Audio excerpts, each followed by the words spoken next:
नमस्कार, मेरा नाम है प्रगति वाजपेयी और आप देख रहे हैं स्वदेश खबर। अब खबरों पर विस्तार से चर्चा करेंगे, लेकिन सबसे पहले एक नजर 4 बजे की 4 बड़ी खबरों पर।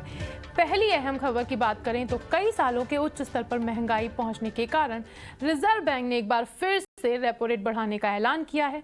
अब रेपो रेट 0.50% बढ़ करके 4.9% हो गया है। यह 2 महीने में रेपो रेट में लगातार दूसरी बढ़ोतरी है। वहीं दूसरी अहम खबर की बात करें तो ये बाजार से जुड़ी हुई है। आरबीआई पॉलिसी के बाद बाजार में ऊपरी स्तर से दबाव देखने को मिल रहा है। एक और जहां निफ्टी 60 अंक टूटकर 16,350 के पास बंद हुआ, तो वहीं निफ्टी बैंक भी 35,000 के अहम स्तर के नीचे फिसलता दिखा। आरबीआई के फैसले के बाद बैंकिंग और कंज्यूमर ड्यूरेबल शेयर्स पर ज्यादा दबाव दिखा। अब तीसरी बड़ी खबर की बात करें तो देश में कोरोना का संकट एक बार फिर से गहराने लगा है और तेजी से मामले बढ़ने लगे हैं। पिछले 24 घंटे में देश में कोविड-19 के नए मामलों में 40% का उछाल देखने को मिला है और कोरोना की महामारी ने 5,233 लोगों को अपनी चपेट में ले लिया है। वहीं कोरोना से 24 घंटे में 7 लोगों की मौत भी हुई है। चौथी अहम खबर राजनीति से जुड़ी हुई है। पैगंबर मोहम्मद पर की गई विवादित टिप्पणी के बाद आतंकी संगठन अल-कायदा ने भारत के कई राज्यों में हमलों की धमकी दी है। अल-कायदा ने भारत के 4 प्रमुख शहरों को सुसाइड बॉम्ब की धमकी दी है। धमकी के बाद जांच एजेंसियां अलर्ट मोड पर हैं और जांच शुरू हो गई है।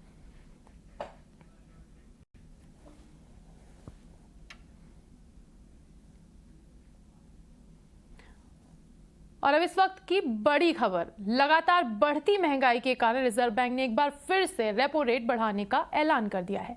इस ऐलान के साथ रेपो रेट 0.50% बढ़कर के 4.90% हो गया है। बता दें कि ये करीब 1 महीने के अंदर रेपो रेट में लगातार दूसरी बार, जी हां, लगातार दूसरी बार ये बढ़ोतरी है। रिजर्व बैंक के गवर्नर शक्तिकांत दास ने मॉनेटरी पॉलिसी कमेटी की जून बैठक के बाद आज रेपो रेट बढ़ाए जाने की जानकारी दी है। बेकाबू महंगाई को देखते हुए समिति के सदस्य इस बात पर सहमत हुए कि फिलहाल रेपो रेट बढ़ाने के अलावा उनके पास कोई दूसरा चारा नहीं है।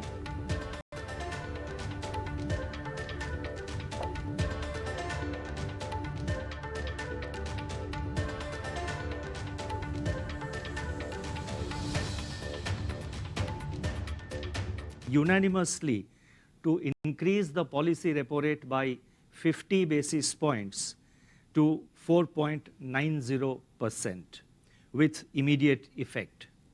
Consequently, the standing deposit facility, that is the SDF rate, stands adjusted to 4.65%, and the marginal standing facility, that is the MSF rate and bank rate, to 5.15%. The MPC also decided unanimously to remain focused on withdrawal of accommodation to ensure that inflation remains within the target going forward while supporting growth. For the current year is retained at 7.2%, with Q1 at 16.2%, Q2 at 6.2%, Q3 at 4.1%, and Q4 at 4%, with risks broadly balanced. Inflation is now projected at 6.7% in 2022-23, that is the current year, with Q1 at 7.5%, Q2 at 7.4%, Q3 at 6.2%, and Q4 at 5.8%, with risks evenly balanced. It may be noted that around 75% of the increase in inflation projections can be attributed to the food group. Credit policy के ऐलान के बाद आपके home loan, car loan और personal loan पर असर पड़ेगा। कैसा असर पड़ेगा, हर महीने आपकी जेब पर कितना बोझ पड़ेगा, इसकी पूरी डिटेल के लिए चलते हैं हमारे सहयोगी सौमित के पास। तो पहले तो अगर होम लोन की अगर हम बात करें तो अगर किसी ने 20 साल का होम लोन लिया है 30 लाख रुपए का, तो अब के रेट पे जो 7.05 के आसपास है, उधर ईएमआई पड़ता था उस इंसान को 23,350 रुपीज़ का। बट अब जो 50 बेसिस पॉइंट्स का रेट हाइक हुआ है, उससे अगर हम अज्यूम करते हैं कि नया इंटरेस्ट रेट करीब 7.55% का हुआ, तो जो ईएमआई में इंक्रीज़ होगा वो करीब 900 रुपये का होगा और सालाना अगर हम देखें तो 11,000 रुपये से आम इंसान का खर्चा बढ़ जाएगा होम लोन के लिए 20 साल के लिए अगर 30 लाख का लोन लिया है तो। अब अगर हम कार लोन की बात करते हैं और उसमें हमने 7 साल का लोन पीरियड अज्यूम किया है और 10 लाख का लोन अमाउंट अज्यूम किया है, तो पहले के रेट पे जो 8.15 के आसपास था उसमें जो ईएमआई पड़ता था इंसान को, एक आम इंसान को, वो करीब 15,660 रुपीज़ का पड़ता था। अब ये बढ़ जाएगा करीब 250 रुपये से और सालाना खर्चा अगर हम देखेंगे तो 3,000 रुपये से बढ़ जाएगा आम इंसान के लिए। बट ये है 7 साल के लिए 10 लाख का लोन, कार लोन।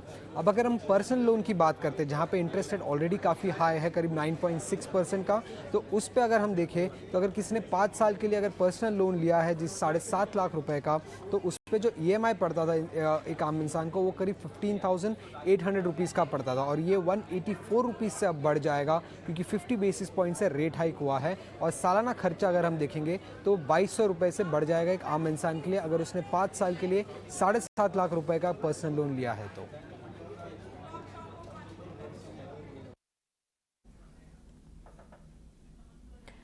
और इस बड़ी खबर पर हमारे साथ जुड़ गए हैं अतुल जोशी जो कि अर्थशास्त्री हैं। अतुल जी, बहुत बहुत स्वागत है आपका ईटी नाउ स्वदेश पर।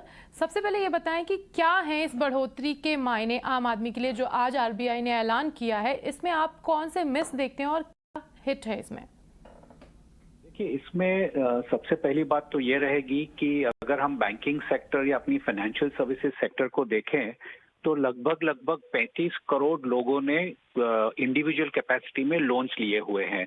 बैंकिंग सिस्टम से लगभग 29 करोड़ लोगों ने लोन लिए हैं और बाकी की हम 6-7 करोड़ एमएफआई से जोड़ रहे हैं, जिसमें म्यूचुअली एक्सक्लूसिव इंडिविजुअल्स का हमारा मानना है। तो 35 करोड़ लोगों को अगर हम देखें तो हमारी जो वर्किंग एज पॉपुलेशन है उसका 50% होता है।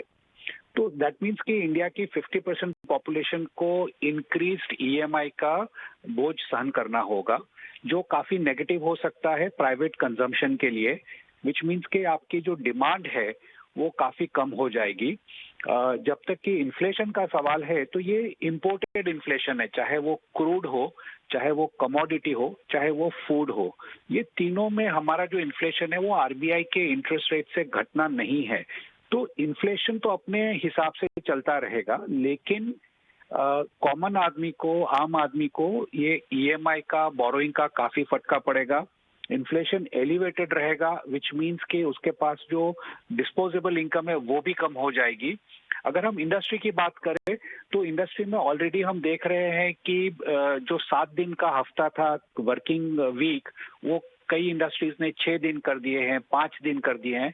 तो कैपेसिटी यूटिलाइजेशन जो आरबीआई का कहना था कि 74.5% है और उससे ज्यादा बढ़ेगा, मेरे हिसाब से वो उतना नहीं बढ़ेगा। तीसरी बात, नॉर्मल मॉनसून, गुड एग्रीकल्चर, ये अजम्पशन है।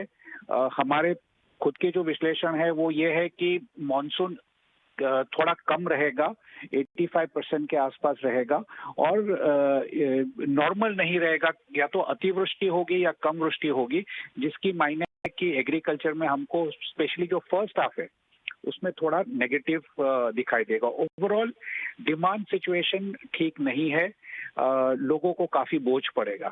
रुक करते हैं अगली खबर का। आरबीआई ने कोऑपरेटिव बैंकों की होम लोन लिमिट बढ़ा दी है, यानी अब अर्बन और रूरल कोऑपरेटिव बैंक ज्यादा रकम के होम लोन दे सकेंगे। साथ ही ग्रामीण कोऑपरेटिव बैंक अब रेजिडेंशियल हाउसिंग प्रोजेक्ट के लिए भी लोन दे सकेंगे। क्या है पूरा ऐलान और उसका क्या असर होगा, जानने के लिए चलते हैं हमारी सहयोगी खुशबू तिवारी के पास। जी बिल्कुल, आरबीआई का आज मुख्य ऐलान तो रेपो रेट को लेकर ही रहा, जिससे ईएमआई भी आगे बढ़ेगी। लेकिन इसके अलावा रियल एस्टेट सेक्टर के लिए काफ़ी ज़्यादा ऐलान किए गए हैं, जिससे इस पूरे सेक्टर में आज रौनक देखने को मिली है।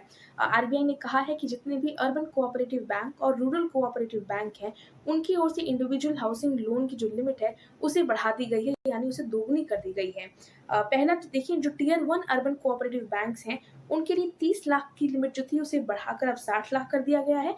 वहीं पहले जो टियर 2 अर्बन कोऑपरेटिव बैंक्स हैं उनके लिए 70 लाख रुपए तक की जो हाउसिंग लोन की लिमिट थी उसे बढ़ाकर 1 करोड़ 40 लाख रुपए कर दिया गया है।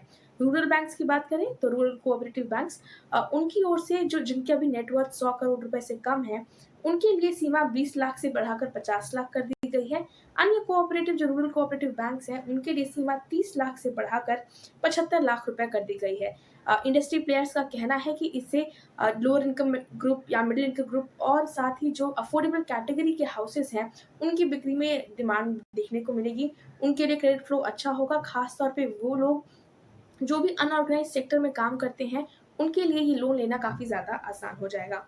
इसके अलावा आरबीआई ने रूरल कोऑपरेटिव बैंक्स को एक और बात में छूट दी है, यानी वे अपने नेटवर्क के 5% तक का कमर्शियल रियल एस्टेट प्रोजेक्ट्स या फिर हाउसिंग प्रोजेक्ट्स में की फाइनेंसिंग में लगा सकते हैं। इंडस्ट्री प्लेयर्स का कहना है कि हालांकि जो रेट्स हैं बढ़े ज़रूर हैं, आगे बढ़ेंगे भी, लेकिन अभी जो मोमेंटम है खरीदारी का वो बना रहेगा इंडस्ट्री में और इन दरों पर भी खरीदारी देखने को मिलेगी क्योंकि यूजर्स की ओर से काफ़ी ज़्यादा डिमांड देखने को मिला है। खास तौर पे अब इन कदम से अफोर्डेबल सेगमेंट में भी बढ़ोतरी देखने को मिलेगी। आरबीआई पॉलिसी के ऐलान के बाद उसका बाजार पर असर पड़ना स्वाभाविक था और वो असर पड़ा। लगातार चौथे कारोबारी दिन बाजार गिरावट पर बंद हुए। बैंक निफ्टी 35,000 के अहम स्तर से फिसल कर बंद हुआ। दिन भर बाजार में कैसी रही हलचल बता रहे हैं हमारे सहयोगी डिम्पी कालरा। अगर आज मार्केट को देखें तो आज आरबीआई की पॉलिसी का जो एक्शन था वो सिर्फ इंट्राडे तक ही सीमित रह गया और उसके बाद बाजार जहां कल था वहीं पे आज बंद होते हुए दिखा है और इनफैक्ट ये भी कह सकते हैं कि कल के मुकाबले करीब 70 पॉइंट का नुकसान निफ्टी पे दिखा। आप बैंक निफ्टी के अंदर भी आज कुछ ज़्यादा दम नहीं दिखा। अगर एसबीआई नहीं होता तो बैंक निफ्टी भी आज ज़्यादा नुकसान में होता, लेकिन एसबीआई ने किसी तरह से बैंक निफ्टी की गिरावट को थोड़ा सा कम कर दिया। आते सीधा सेक्टर्स पर। आज सेक्टर कौन से चले? जब आज आरबीआई के गवर्नर ये कह रहे थे कि हम रियल एस्टेट को बूस्ट करेंगे तो रियल एस्टेट काउंटर के अंदर काफ़ी जोरदार मूवमेंट आया और रियल एस्टेट काउंटर्स यानी कि इंडेक्स वो अपने आप में चलता हुआ दिखा। आज दूसरा जो इंडेक्स था वो जो चला है वो है सरकारी बैंकों का कीमा, पीएसयूज बैंक, वहाँ पे हमको काफ़ी अच्छा मूवमेंट आते हुए दिखा है। और तीसरा था आईटी, फार्मास्यूटिकल्स भी चला बट फार्मा के मुकाबले आईटी इंडेक्स काफ़ी अच्छा चलता हुआ दिखा। ये 3 बेसिक इंडाइसेस थे जो आज काफ़ी दम भरते हुए दिखे हैं। जहाँ पे आज थोड़ा नुकसान देखने को मिला वो था एफएमसीजी, जहाँ पे टिपिकली प्रॉफिट बुकिंग हो रही है। एचयूएल, ब्रिटानिया, नेस्ले ऐसी कंपनी कमज़ोर हैं। अब आते सीधा आज के निफ्टी के टॉप गेनर्स पे। आज टाटा स्टील, एसबीआई और डॉक्टर रेड्डीज ये 3 आज के टॉप गेनर्स बने हैं, जहाँ पे परसेंटेज में करीब 1-1.5% तक का उछाल आया। Typically Tata Steel pull back का ट्रेड था। एसबीआई के अंदर आज लीडरशिप थी बैंक की क्योंकि ग्रामीण भारत में पेनिट्रेशन काफ़ी अच्छा हो रहा है और डॉक्टर रेड्डीज के अंदर फार्मास्यूटिकल्स का काफ़ी अच्छा मूवमेंट देखने को मिला। अगर आप वैसे आज लूजर्स के हिसाब से देखेंगे तो भारतीय एयरटेल, आईटीसी 2 ऐसे शेयर्स निकल के आए जिन्होंने आज कमजोरी दिखाई है। इसके अलावा रिलायंस इंडस्ट्रीज भी आज बाजार में जोश नहीं भर पाया बल्कि इसने बाजार को आज नीचे की तरफ ड्रैग करने का काम किया और 1 से 1.5% तक का नुकसान यहाँ पर भी हमको बंद होते हुए दिखा। मिड कैप कैटेगरी में अगर आप जा पाएंगे तो वहाँ पे आप देखेंगे कि फिर से जो जीआरएम से जुड़ी हुई कंपनी है जैसे कि एमआरपीएल, ये शेयर आपको काफ़ी अच्छे से चलते हुए दिखे। इसके अंदर आज फिर से बैक टू बैक हमको काफ़ी अच्छा गेन बनते हुए दिखा। और इसी कैटेगरी में अगर आप बढ़ने वाले शेयर्स की तरफ जाएंगे तो आपको यहाँ पे दिखेगा डिशमैन कार्बोरेंडम, ये अच्छा शेयर चला है। इसके अलावा महाराष्ट्र सीमलेस, एलगी इक्विपमेंट जैसे शेयर्स जो आज हमारे मेहमानों ने आपको दिए थे, इन सब के अंदर अच्छी स्ट्रेंथ आती हुई दिखी है। शेयर टूटा गुजरात गैस का क्योंकि मोरबी के अंदर वो गैस को सप्लाई नहीं कर पाएंगे, लोग शिफ्ट कर रहे हैं रिलायंस और आईयूसी की तरफ में, इसलिए आज गुजरात गैस सेकेंड डे था जो पिटता हुआ दिखा। इसके अलावा रेमंड्स के अंदर आज फिर से दबाव आया। आज 200 दिन की एवरेज को ब्रेक डाउन करने वाला शेयर बना अंबर एंटरप्राइजेस और यहां पर भी आज नुकसान करीब 5% के आसपास का था। कुल मिला के मार्केट्स के अंदर आज का दिन सिर्फ इंट्राडे वॉलेटिलिटी का दिन रह गया और वैसे तो कुल मिला के नुकसान ही था।